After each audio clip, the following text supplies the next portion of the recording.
ఇష్ట దైవాన్ని మనసారా ఆరాధిస్తే కష్టాలు తొలగుతాయని చాలా మంది నమ్మకం. ఆలయాల్లో కొలువుతీరిన దేవతామూర్తులకు ధూపదీపాలు, నిత్య నైవేద్యాలు సమర్పించడం పరిపాటి.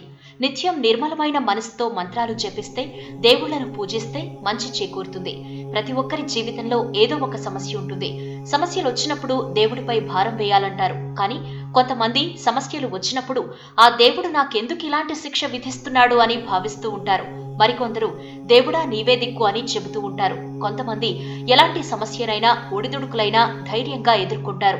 జీవితంలో ఎదురయ్యే ఎలాంటి సమస్య అయినా ఎదుర్కోవటానికి కొన్ని రకాల పూజలు, మంత్రాలు సహాయపడతాయి. అలా హిందువులు చదివే మంత్రాల్లో ఓం అనే మంత్రానికి చాలా ప్రాధాన్యత ఉంది.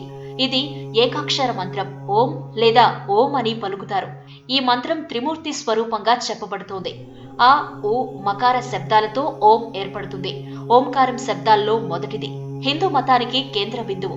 దీన్ని పరమాత్మకు ప్రతీక అని చెబుతారు. అయితే దీన్ని పలకటం వల్ల జననావయవాల నుంచి తల వరకు శక్తి చేకూరుతుంది.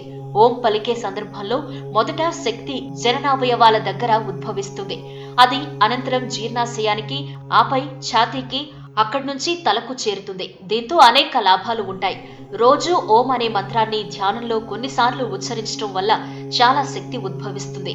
ఓ దశలో ఆధ్యాత్మిక స్థాయి పెరిగి దైవంతో మన ఆత్మ కనెక్ట్ అవుతుంది.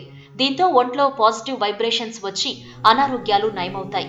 ఓం మంత్రాన్ని ఉచ్చరించడం వల్ల ఆక్సిజన్ సరఫరా, రక్త సరఫరా సరిగ్గా జరుగుతాయి. దీంతో మెదడుకు కొత్త శక్తి అందుతుంది. మానసిక ప్రశాంతత లభిస్తుంది. ఒత్తిడి, ఆందోళన దూరమవుతాయి. డిప్రెషన్లో ఉన్నవారు నిత్యం ఓం మంత్రాన్ని చదివితే ఫలితం ఉంటుంది. కొత్త శక్తి, ఉత్సాహం వస్తాయి. చురుగ్గా మళ్లీ ఎప్పట్లా పనిచేసుకోగలుగుతారు. మెదడుకు శక్తి ఎక్కువ అందటం వల్ల జ్ఞాపక శక్తి పెరుగుతుంది. ఆలోచన శక్తి పెరుగుతుంది. కొత్త ఆవిష్కరణలు చేయగలుగుతారు. చురుగ్గా ఆలోచించగలుగుతారు. ఏకాగ్రత పెరుగుతుంది. ఏదైనా అంశంపై దృష్టి సారిస్తే ధ్యాస తప్పకుండా ఉంటుంది. చదువుల్లో చక్కగా రాణించవచ్చు. విద్యార్థులకు బాగా మేలు జరుగుతుంది. ఓం మంత్రాన్ని రోజు ఉచ్చరించడం వల్ల శరీరం, మనస్సు అన్నీ మన కంట్రోల్లోకి వస్తాయి. అనవసరపు ఆలోచనలు రావు. శరీరంలో ఉన్న విష పదార్థాలు బయటకు వెళ్లిపోతాయి. శరీరం అంతర్గతంగా శుభ్రమవుతుంది. చర్మం కాంతివంతంగా మారుతుంది. ఓం మంత్రాన్ని మనం రాసే అక్షరం వినాయకుడిని పోలి ఉంటుంది. అక్షరం పైభాగం వినాయకుడి తలను, మధ్య భాగం తొండాన్ని, కింది భాగం వినాయకుడి పొట్టను సూచిస్తాయి. ఇలా చేయటం వల్ల, ఓం ఉచ్చరించడం వల్ల ఆయన్ను పూజించినట్టు కూడా అవుతుంది. ఇలా చేయటం వల్ల వినాయకుడి అనుగ్రహం కూడా లభిస్తుంది. స్వరపీఠిక సమస్య ఉన్నవారు ఓం మంత్రాన్ని పఠించాలి. ఆ సమస్య పోతుంది. మృదువైన కంఠస్వరం వస్తుంది. ఇస్లాంలో ఓంను సమ అని పిలుస్తారు. అక్షరం కూడా హిందూ ఓంను పోలి ఉంటుంది.